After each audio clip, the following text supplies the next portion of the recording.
Então vamos lá, Efésios capítulo 1, a partir do versículo 15 até o versículo 23.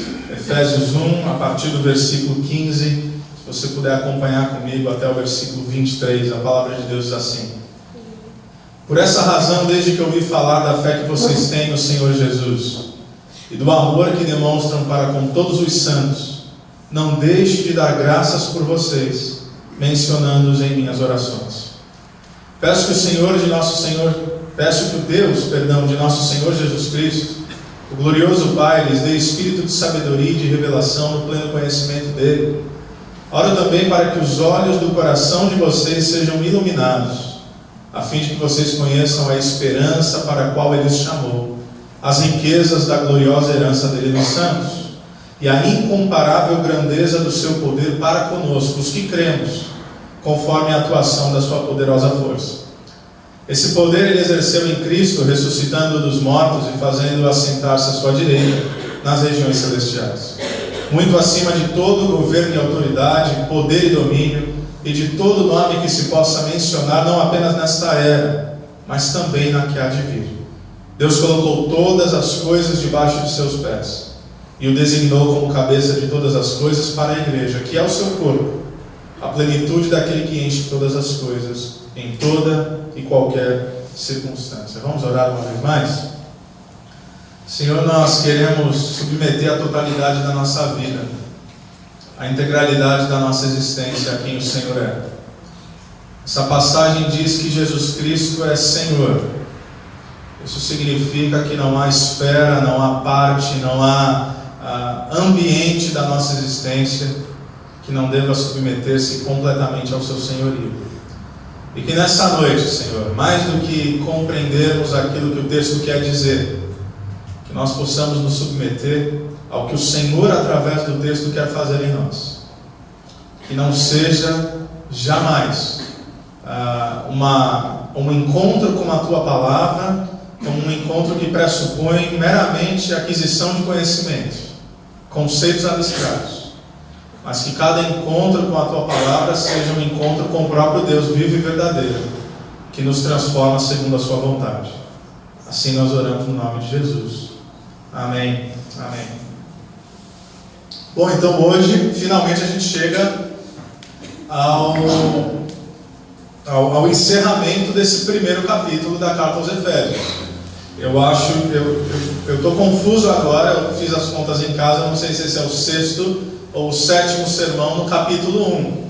Então, assim, com a ajuda de Deus, um dia a gente termina essa carta. Mas a verdade é que hoje, se assim Deus permitir, a gente termina o capítulo 1, que já é uma grande coisa. Quem sabe a gente acelera um pouco o passo daqui para frente. Vamos ver. É importante, antes de qualquer coisa, nós compreendemos que essa é uma carta, temos falado, é uma carta centrada na missão de Deus através da igreja. Paulo ele não está escrevendo essa carta apenas para dizer essa é a fé cristã, portanto haja de acordo ou de modo coerente com essa fé. Embora isso seja verdadeiro, embora sim ele está dizendo isso, ele vai muito além. Não é à toa que já no capítulo 1 ele começa de modo magnífico falando das bênçãos que temos, da nossa nova identidade, do nosso aprendizado em Cristo, da redenção. Ele vai avançando quando ele fala sobre o esforço para a manutenção da unidade. Lá na frente ele vai falar que precisamos atentarmos à nossa caminhada com Cristo. Mas a lógica dessa carta não é uma lógica de manutenção, isso é muito importante para nós. É uma lógica de avanço em prol do cumprimento da missão de Deus, e isso se dá através da igreja. Por que isso é importante? Porque o plano de Deus para o seu povo não é estagnação, nunca foi e nunca haverá de ser. O plano de Deus para o seu povo é avanço contínuo, é conhecê-lo e prosseguir em conhecê-lo, é de fé em fé, é de graça em graça, é de glória em glória, é o entendimento que nos é dado por revelação essa que o Paulo vai dizer nesse texto, e que a partir dessa revelação nos provoca, no bom sentido, a vivermos a plenitude daquilo que Deus tem para nós. Então, com o passar do tempo e com o fato da igreja assumir um papel de protagonismo na sociedade ocidental, nós vemos isso através da história, infelizmente, a igreja ela passa por algumas mudanças. Quando você olha para a igreja primitiva e quando você estuda a história da igreja nos primeiros séculos, você percebe que a igreja é orientada para fora. É isso que eclesia significa, chamados para fora. Uma assembleia, um povo, uma comunidade. Sim, chamado para fora do mundo, para dentro da família da fé, mas uma vez que faz parte da família da fé, é lançado de volta para o mundo, para o cumprimento da sua missão. Então Deus nos tira de lá para nos mandar de volta como missionários aos perdidos. E isso é importante, porque a igreja ela avança através dos séculos com essa consciência de que ela não existe para si mesma, ela não existe apenas para a sua própria manutenção e para a manutenção dos seus desejos e propósitos. Só que algo acontece, a igreja ela cresce, ela ganha poder, ela ganha notoriedade, isso acontece através dos séculos, e por alguma razão ela perde a sua identidade missional, ela passa a pensar para dentro. E é por isso que muitas comunidades de fé, muitas igrejas locais, elas têm morrido. A verdade é essa, porque às vezes a gente está discutindo muito mais aquilo que diz respeito à manutenção do nosso bem-estar do que o nosso desconforto, no bom sentido da expressão, em prol de alcançar aquele que não conhece Jesus Cristo. Então parece que às vezes tem muita gente discutindo o que é bom para a gente. O que é bom, que tipo de louvor é bom para a gente, que tipo de palavra é bom para a gente, que tipo de estrutura é bom para a gente. Então, que tipo de evento é bom para a gente, o que é bom para os meus filhos, o que é bom para o meu casamento, o que é bom para mim. E a fé cristã ela envolve isso tudo, a igreja ela envolve isso tudo, ou seja, a edificação dos santos, mas o vetor da igreja ele é para fora. Aquilo que recebemos em Cristo nos empurra para um olhar que vai para fora. Porque aqueles que não conheceram a Cristo Jesus precisam conhecer, isso só se dará a partir de um povo transformado pelo Evangelho. O plano de Deus sempre foi salvar pessoas, reuni-las em uma comunidade de testemunho em prol dos perdidos, em meio à humanidade. E é interessante porque dos versículos 3 a 14, Paulo está contando uma história, nós já vimos isso, a história da redenção, e tem fundamentos teológicos densos aqui, mas a partir do 15 até o 23, esse trecho aqui dessa noite, é um trecho tão mais leve, e eu não digo leve como algo paradoxal a um peso, não, quando eu falo de densidade eu não falo de fardo. Quando eu falo de densidade, eu falo de profundidade. É profundo o que Paulo está dizendo nos versículos 3 a 14. Não é fardo, não é peso, mas é profundo. E agora eu digo que é leve porque é uma oração. É um pastor olhando para uma igreja e falando: olha, está aqui meu desejo para vocês. Que bom que Paulo escreveu isso, porque assim eu não teria dito melhor. Mas eu posso tomar emprestado essas palavras do apóstolo Paulo e te garantir que tudo isso que ele está pedindo a Deus aqui, que nós veremos, é minha oração para vocês. É minha oração para nós. Versículos 15 a 23 é a oração de Paulo para a igreja de Éfeso, é a minha oração para Calvary Campo. Então vamos lá. Ele diz: por essa razão, desde que eu ouvi falar da fé que vocês têm no Senhor Jesus e do amor que demonstram para com todos os santos, não deixo de dar graças por vocês, mencionando-os em minhas orações. É um pastor que olha para um rebanho, uma igreja que ele mesmo plantou, mas que não está presente. Paulo era plantador de igrejas, e sim, ele era pastor no sentido de equipar os santos para a obra do ministério, mas pastoreio não necessariamente na vida do apóstolo Paulo se dá na presença, se dá muito mais no cuidado, no equipar, mesmo que isso aconteça à distância. Ele está confiando essa igreja ao Espírito Santo e, claro, nomeia sempre pastores locais para cuidar do povo na dinâmica do dia a dia. Mas é uma igreja que o apóstolo Paulo, de certa forma, não foi ele que levou o evangelho a Éfeso, mas quando ele chega tem pouquíssima gente, a gente vai ver isso já. E aí eu olho para o apóstolo Paulo e eu percebo uma verdade, que não há nada que coloque um pastor mais de joelhos do que a igreja de Deus, que ele lhe permite se pastorear. Se tem algo que coloca um pastor de joelhos, é a igreja. É pela igreja que a gente se alegra, é pela igreja que a gente sofre. É pela igreja que a gente fica radiante, é pela igreja que a gente tem dores como dores de parto. A igreja nos faz chorar, de alegria e de tristeza. Por quê? Por alegria por aquilo que a gente percebe Deus está fazendo de positivo na vida de tantos, e tristeza e angústia por olhar para alguns e falar: meu Deus, eu só queria que eles crescessem no entendimento de Deus, eu só queria que eles avançassem na caminhada. Então, a igreja volta um pastor de joelhos, não tenha dúvida disso. E depois que o apóstolo Paulo mostra o que Deus faz através da história, ele revela um coração por essa igreja. E diz algo muito simples, mas ainda assim muito lindo. Ele diz: vocês estão sempre presentes nas minhas orações. Que coisa simples e que coisa bonita de se dizer para alguém. Quem sabe a gente poderia falar isso mais uns para os outros. Vocês estão sempre presentes em minhas orações. Eu posso lhes garantir que vocês estão sempre presentes em minhas orações. Peço também que eu esteja presente em suas orações. Peço que possamos orar uns pelos outros. Poucas demonstrações de amor são tão profundas dentro de uma lógica espiritual do que dizer: estou orando por você. É o que Paulo está dizendo para essa igreja.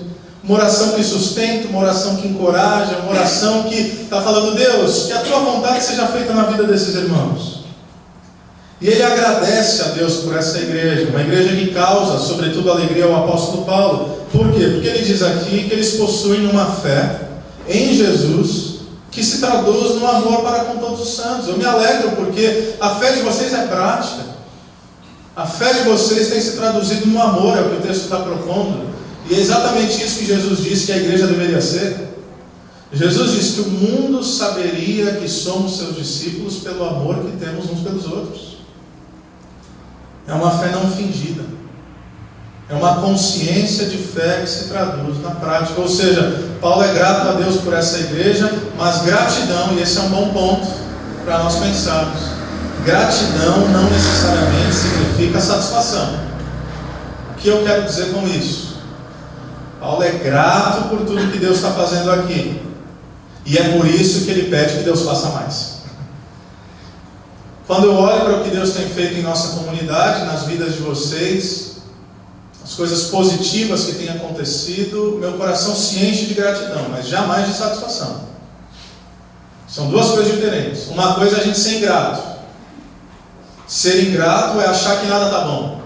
Ser ingrato é olhar para a nossa vida e pensar que não temos o suficiente, é pensar que de repente aquilo que acontece não é tão bom quanto poderia ser. Isso é coração de gente ingrata. Mas gratidão não é o mesmo que satisfação, porque embora sejamos gratos por aquilo que Deus tem feito, não estamos saciados, ou seja, a gente olha para frente e percebe que Deus pode fazer muito mais. É o que Paulo vai propor aqui.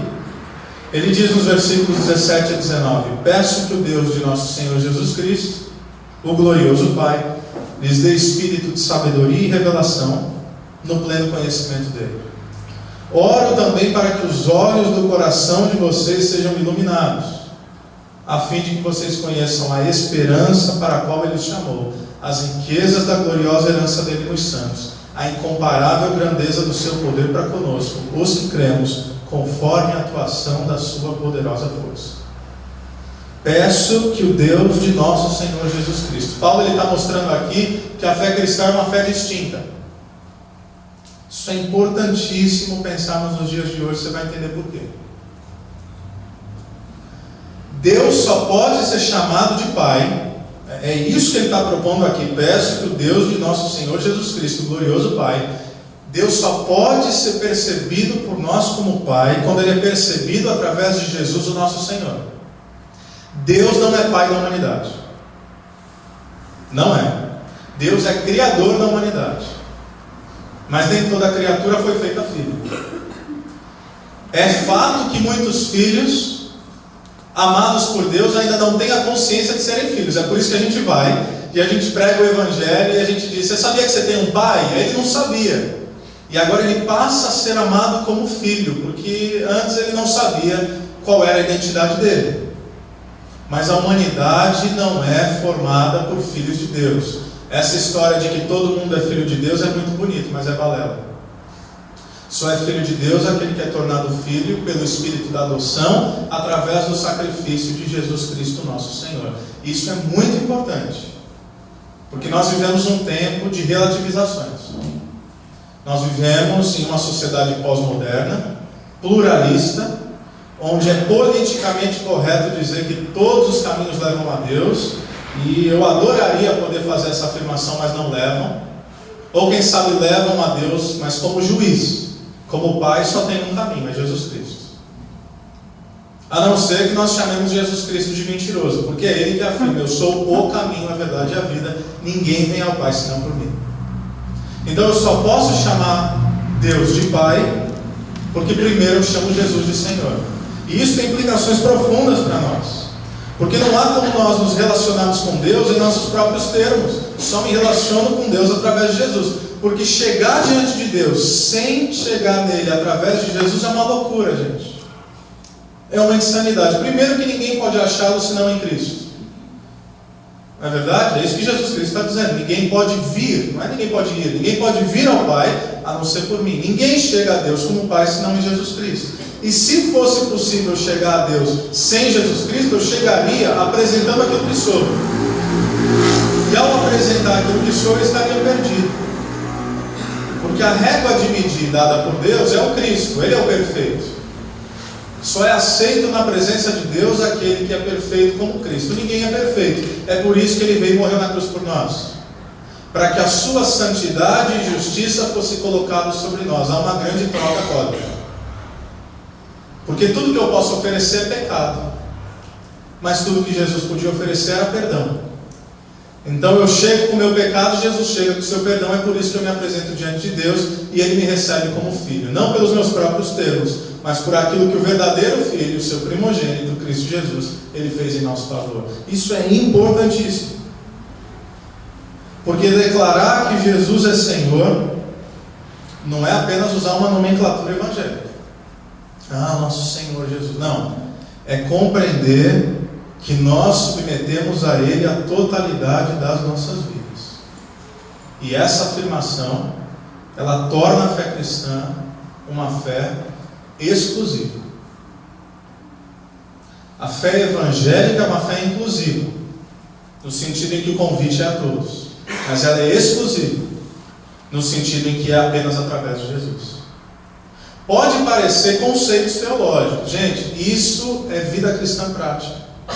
Se nós não entendermos isso, nós vamos fazer uma bagunça no nosso relacionamento com Deus. Por exemplo, falava com um pastor, amigo, mentor, reverendo Ricardo Agreste, e estava falando de algumas situações com ele, e ele usou uma terminologia que eu achei sensacional. Ele falou: Diego, hoje em dia nós temos muitos cristãos pagãos. Cristãos pagãos. O que é isso? São pessoas que querem se relacionar com Deus de qualquer maneira, porque olham para o Deus de amor, que de fato Ele é, mas não o percebem como Deus, como Paulo diz, de nosso Senhor Jesus Cristo. Isso é fator limitador. Olham para a fé cristã como mais uma religião e não como uma cosmovisão, uma maneira de enxergar a vida e que afeta a vida como um todo. Eu não sei se vocês conseguem, se eu estou sendo claro na importância e na profundidade disso. Não dá para chamar Jesus Cristo de Senhor e viver como se quer. É isso que eu estou tentando dizer. Não dá para escolher de Jesus aquilo que me agrada e excluir da fé cristã aquilo que me incomoda. Não dá. Não dá para olhar para a fé cristã como uma fé entre as demais possibilidades de espiritualidade, tal como no panteão grego e romano, e eu pego um pouquinho desse Deus, um pouquinho desse Deus, quando na verdade eu sou o verdadeiro Deus da minha própria história, porque eu quero governar a minha vida do jeito que eu bem entender, e aí eu me beneficio de algumas formas de espiritualidade. Isso não é fé cristã. Dizer eu quero Jesus, mas eu quero do meu jeito, não dá. Dizer eu gosto dele, mas ele não é Senhor, porque eu não submeto a ele todas as esferas da minha vida, não dá. E alguém certa vez disse que o Evangelho ele é poderoso. Por quê? Porque de certa forma ele inclui ainda mais aqueles que são dele, e ele espere ainda mais aqueles que não são dele. Ou seja, nós não temos que ter qualquer pudor de pregar o Evangelho na sua integralidade, porque não cabe a nós convencimento humano, cabe apenas o Espírito Santo transformar corações. Porque se nós estivermos propondo um Evangelho diluído, palatável e agradável, no sentido em que agora eu posso crê-lo do meu jeito, nós estamos pregando um outro evangelho e de fato cometendo um desserviço ao reino de Deus, dizendo que estamos pregando o evangelho de Jesus Cristo e enganando as pessoas, propondo um Deus que não existe, porque não é o Deus da Bíblia, não é o Deus do nosso Senhor Jesus Cristo. Eu creio, e eu tenho falado isso incessantemente, que o grande desafio do nosso tempo, creio de todo o coração, é conseguirmos contextualizar o Evangelho, isso é, compartilhar o Evangelho com o amor do versículo 15, esse amor por todos, mas com a verdade do versículo 17.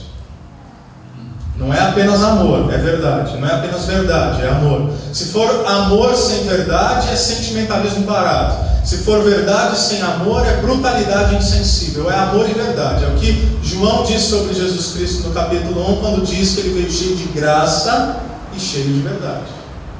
É o equilíbrio que encontramos em Cristo. Então Paulo pede a Deus duas coisas para esses cristãos e obviamente também para nós, para a igreja de Cristo: sabedoria e revelação no pleno conhecimento dele, e que os olhos de nossos corações sejam iluminados. É interessante, primeira oração do apóstolo Paulo por essa igreja. É interessante o que ele não pede, porque às vezes ver o que a Bíblia não está dizendo nos ajuda a entender melhor o que a Bíblia está dizendo. Ele não ora para que tudo vá bem para esses cristãos. Ele não ora para que eles sejam felizes e bem-sucedidos e saudáveis e que tudo aconteça da melhor maneira possível, sem nenhuma adversidade, que a tranquilidade da vida possa sustentá-lo todos os dias. Ele não ora para que eles deixem de ser perseguidos, porque eles eram perseguidos por ser cristãos. Ele ora por algo que aparentemente, na mente dele, Paulo, é muito mais importante que isso tudo. Ele ora para a igreja de Jesus Cristo ter pleno conhecimento de quem Deus é. No final não é isso? Se a gente tivesse toda a nossa vida resolvida, humanamente falando, sem a consciência de um Deus que nos traz esperança, estaríamos perdidos. De modo que o que Deus quer fazer é pacificar nossa alma, não necessariamente resolver nossos problemas. O que Deus quer fazer é lidar com o lado de dentro, que nem eu, nem você, nem ninguém tem o poder de transformar, só Ele, para que mudando o lado de dentro, o lado de fora possa ser enxergado de uma maneira completamente diferente, através das lentes do Evangelho de Jesus Cristo. Porque você poderia, para usar a expressão, ter a vida que pediu a Deus. Sem Deus, esse pretenso paraíso seria um verdadeiro inferno na terra. É por isso que Paulo diz: o que eu espero para esses irmãos é espírito de sabedoria e revelação, para que eles conheçam a Deus e que os olhos deles sejam iluminados. Iluminação está falando de revelação, está falando de um entendimento. E é claro que nós podemos orar por todas essas coisas, nós podemos orar pela dignidade das nossas vidas, podemos e devemos orar pelos nossos casamentos, pelos nossos filhos, para quem é solteiro, orar por si mesmo, para a sua carreira, para os estudos, enfim, não ser aquilo que de alguma maneira tem a capacidade de afligir tua mente e coração. Nós somos afligidos pelas adversidades da vida, mas o que nós devemos de fato nos perguntar à luz desse texto é o que está mais presente nas nossas orações. É o tipo de oração que Deus faz tudo dar certo? Ou é o tipo de oração que diz: Deus, eu quero te conhecer mais? Acho que esse é um bom termômetro da nossa caminhada de fé. Se as nossas orações são voltadas para dentro ou são voltadas para fora. Se as nossas orações dizem respeito àquilo que se pode pegar, ou se as nossas orações dizem respeito àquilo que é atemporal, àquilo que é eterno e àquilo que, portanto, não é palpável. Mas mesmo sem ser palpável e sendo invisível, é muito mais concreto do que qualquer coisa que eu possa pegar. O que a gente está querendo? A gente está querendo resolver nossa vida aqui, ou a gente está querendo conhecer o Deus da eternidade? Esse é um bom termômetro das nossas orações.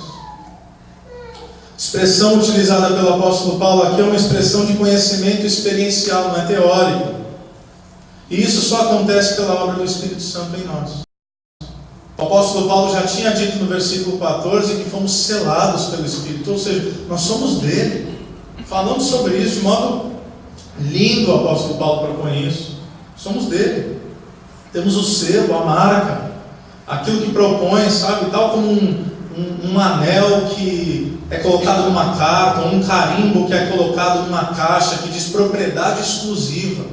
Nós temos um dono, um Pai amoroso, nós somos dele, nós estamos seguros nele.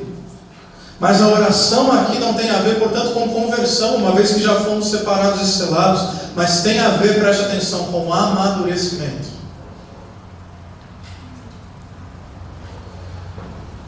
Eu posso estar equivocado, mas eu não creio que o grande problema da igreja atual é falta de pregação do Evangelho.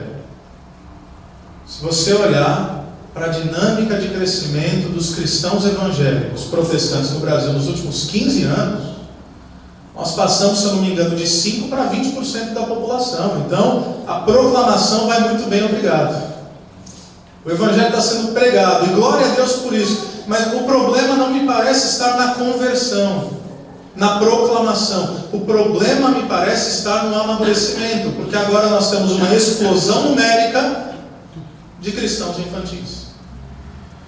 Nossos púlpitos são fracos.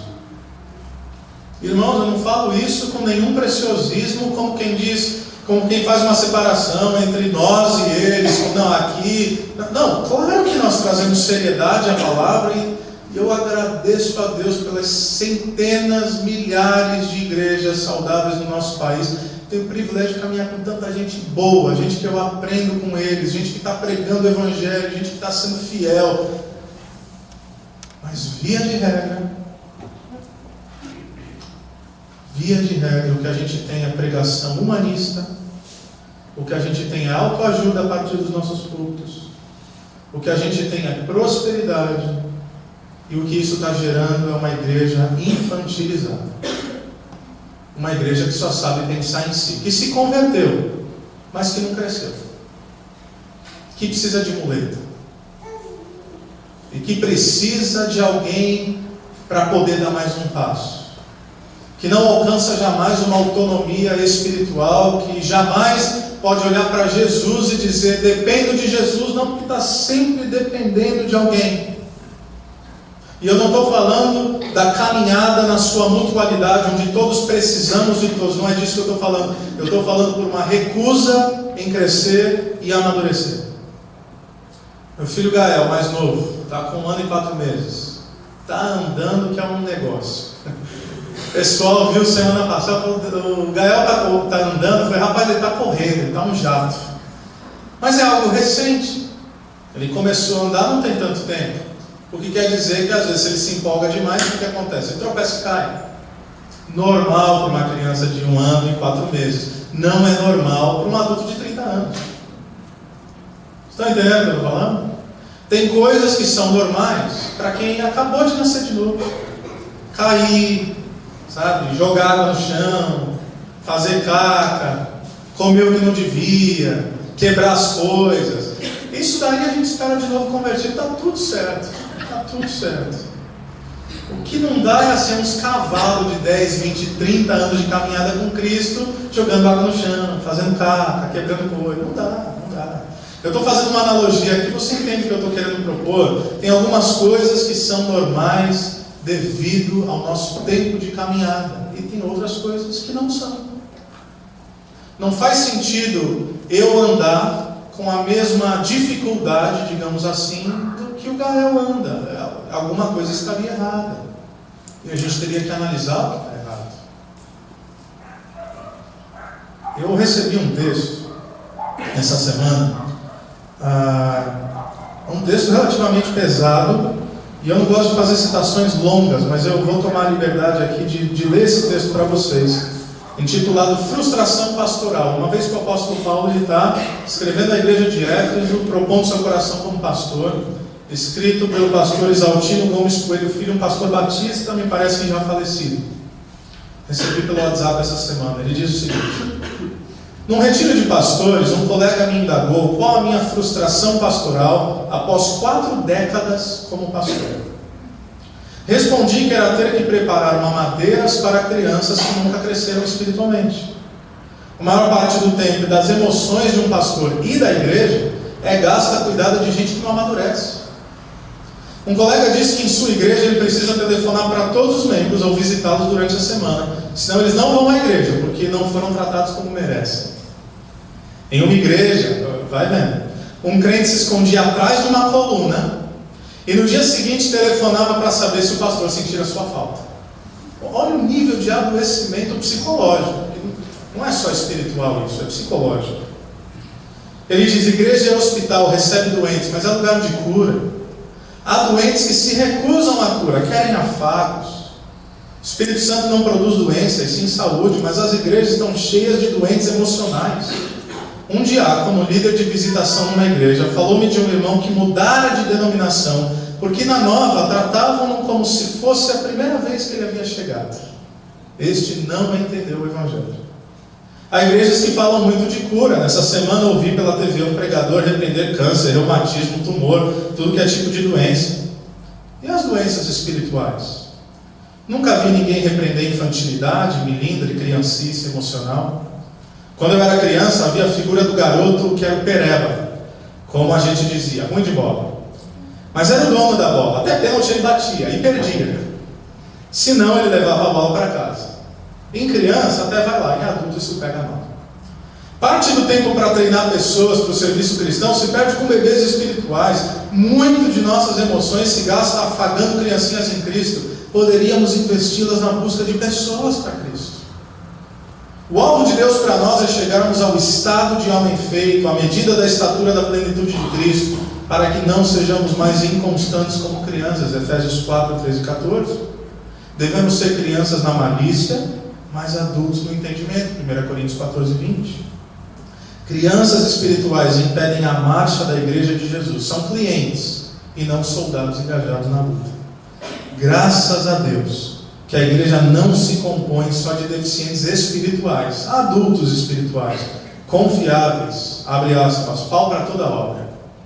Frustram-me crianças espirituais que demandam cuidados para darem um mínimo de resposta à igreja, mas realizam-me com tantos adultos, pau para toda obra. Deus tenha misericórdia das crianças, que elas tenham juízo e cresçam, mas Deus seja louvado pelos maduros, que eles nunca desanimem. Que texto! Que texto! Subscrevo a cada palavra desse pastor.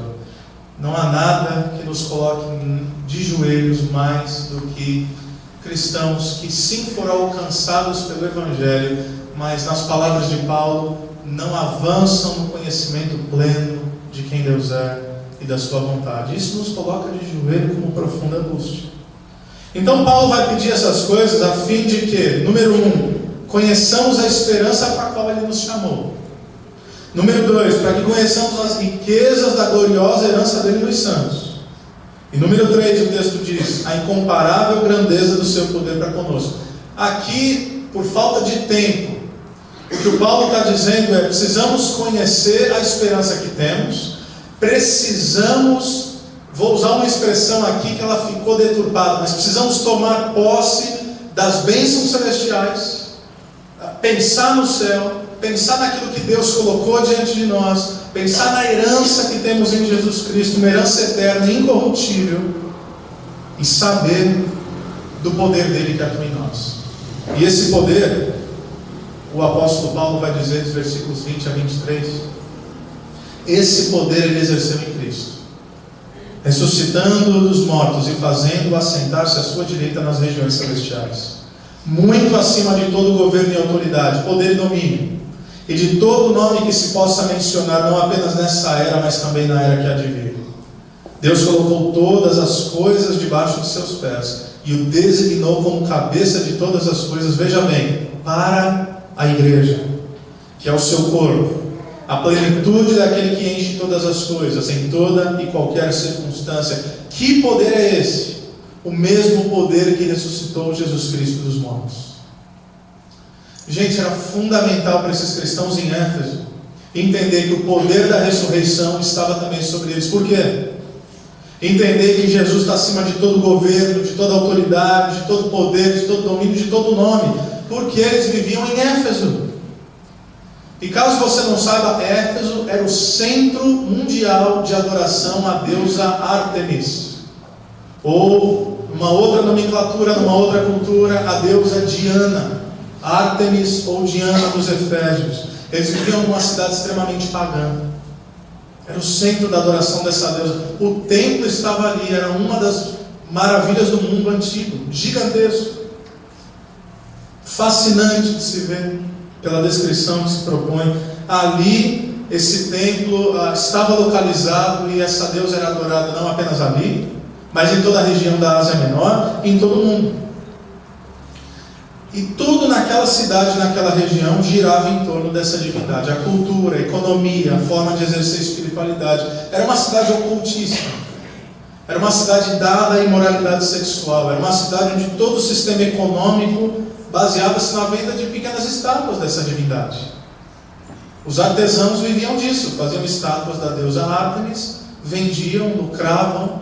Era uma cidade religiosa. Havia turismo religioso. Talvez tenhamos um equivalente aqui no Brasil, algo um pouco parecido. Ou seja, os empregos, a vida das pessoas dependiam da adoração àquela deusa. Aí eu lhe pergunto, o que um pequeno grupo de cristãos pode fazer numa cidade como essa? Uma das grandes metrópoles do mundo antigo. Nessas condições. Quais as chances do Evangelho prosperar em um ambiente tão hostil? Sejamos honestos. Quais as chances?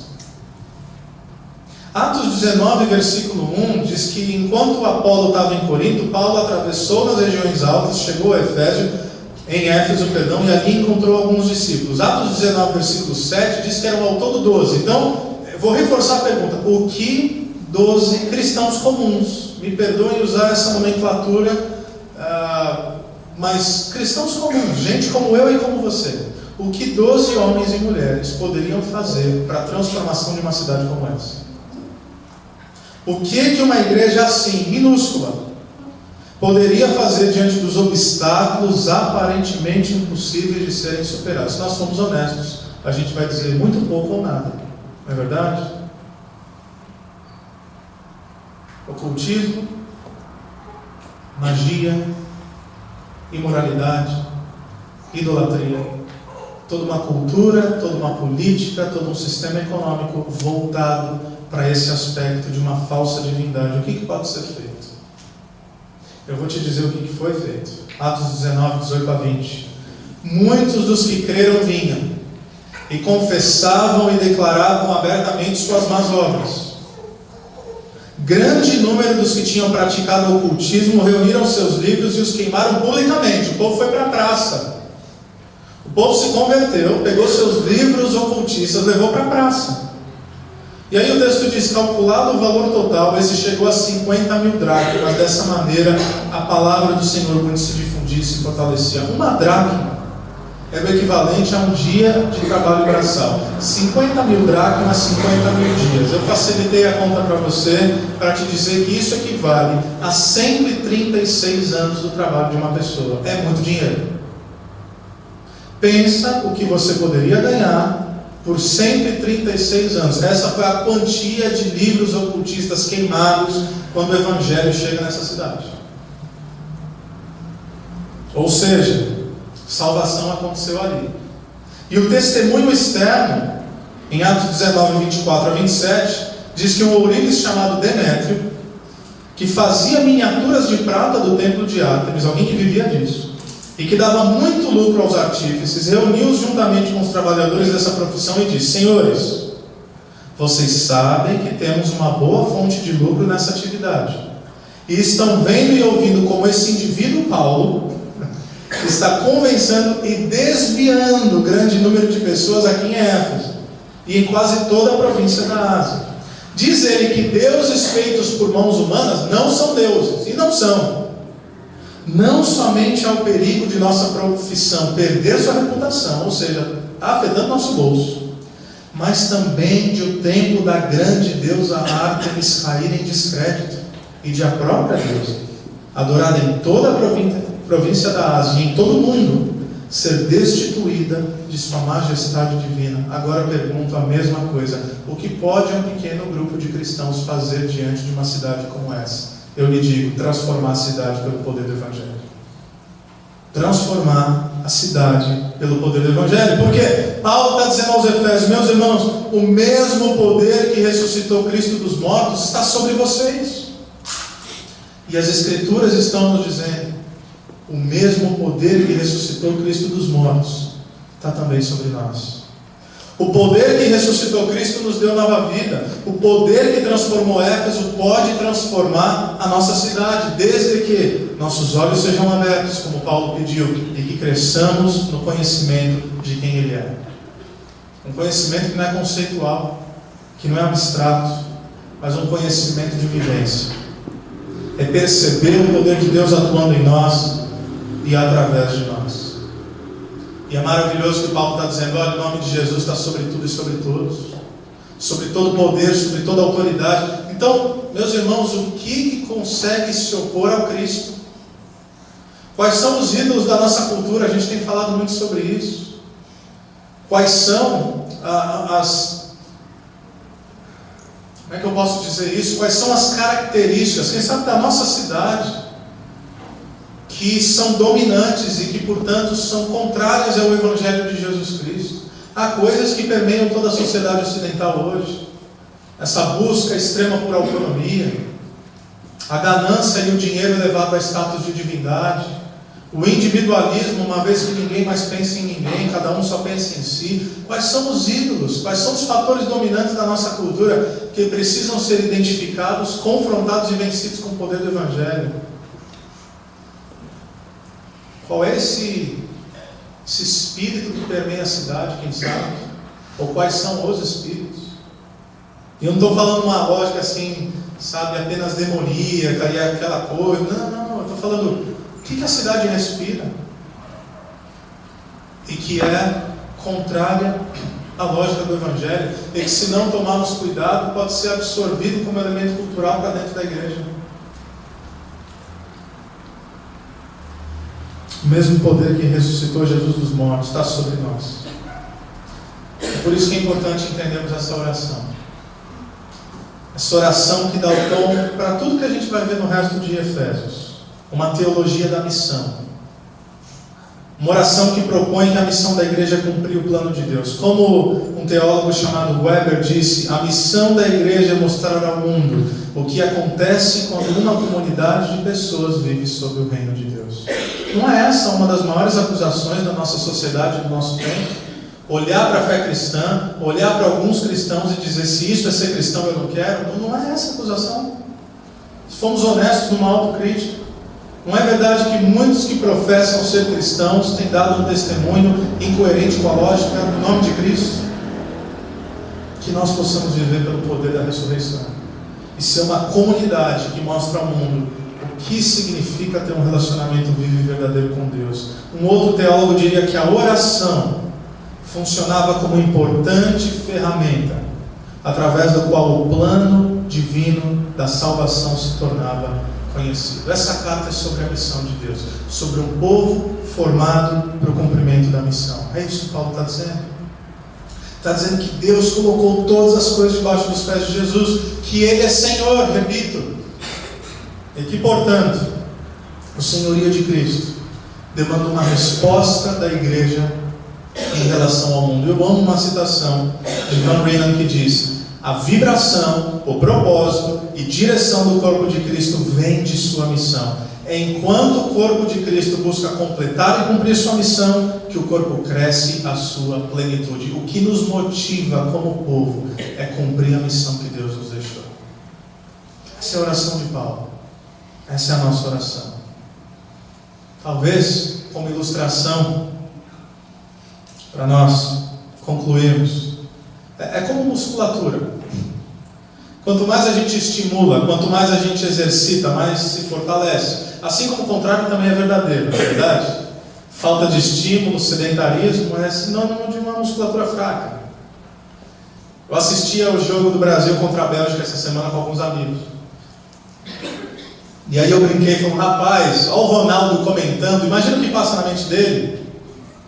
Não há dúvida que, vendo aquele jogo, as chances que o Brasil perdeu, os gols assim absurdamente perdidos, o Ronaldo, certeza que ele pensou: rapaz, se eu desço lá eu resolvo esse negócio.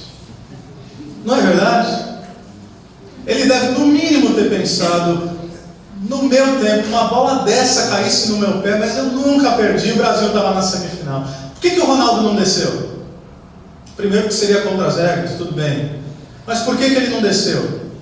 Se a mente dele sabe exatamente o que fazer, porque ele já não tem mais um corpo que é coerente com a sua mente.